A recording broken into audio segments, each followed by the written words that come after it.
दरअसल ये कहानी है ट्रोमेलिन आइलैंड की। कोई नहीं जानता था कि इस खतरनाक आइलैंड पर एक ऐसी वारदात हो जाएगी जिसे आने वाले हजारों सालों तक नहीं भुलाया जाएगा। 31 जुलाई 1761 को एक समुद्री जहाज मेडागास्कर से मॉरिशस जा रहा था।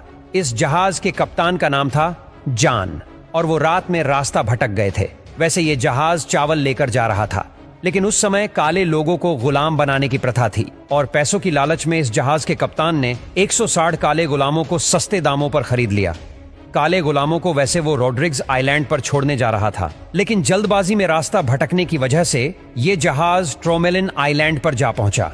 इस आइलैंड ने जहाज को एक के बाद एक नुकसान पहुंचाया और जहाज की पटवार टूट गई। 15-20 लोग जहाज में फंसकर मर गए और बाकी के तैरकर ट्रोमेलिन आइलैंड पर चले गए। जितने लोग वहां आइलैंड पर पहुंचे तो जब उन्होंने सुबह देखा तो वहां खाने का एक भी दाना नहीं था। 200 लोग जिंदा थे, जिनमें 80 काले लोग जो गुलाम थे और बाकी के गोरे लोग थे। उन सब लोगों को बचाव की कोई उम्मीद नहीं थी, क्योंकि उस आइलैंड पर कोई नहीं आता था और खाने के लिए सिर्फ उनके पास समुद्री मछलियां ही थीं।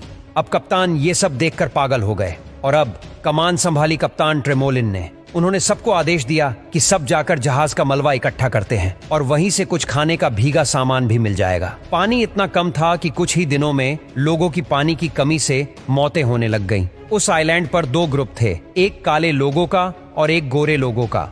भेदभाव इतना था कि गोरे लोगों की तरफ काले लोगों का जाना ही मना था। कई महीनों बाद इन लोगों ने डूबे हुए शिप का सारा मलबा बाहर निकाल लिया। उन्होंने इस मलबे से एक छोटी सी शिप तैयार करी, जिस पर तय हुआ कि सिर्फ गोरे लोग ही पहले जाएंगे और फिर काले लोगों के लिए वो मदद लाएंगे।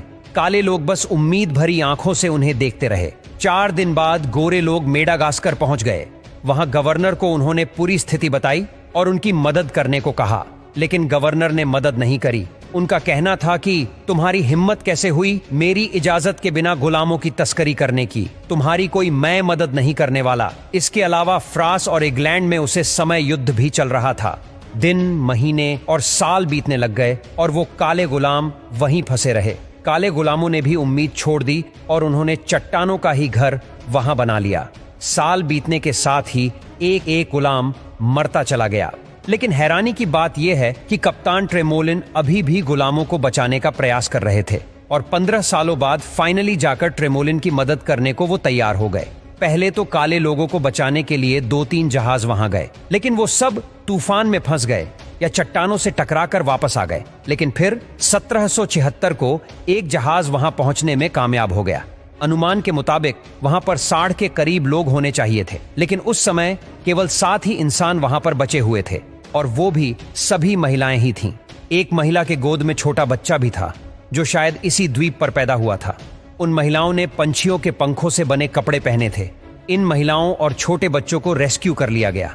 अब आखिर ये महिलाएं जिंदा कैसे बची रहीं? पहले सब ये सोच रहे थे कि इन्होंने एक दूसरे को ही खा लिया होगा, लेकिन फिर पता चला कि ये लोग समुद्री जीवों को खाते थे।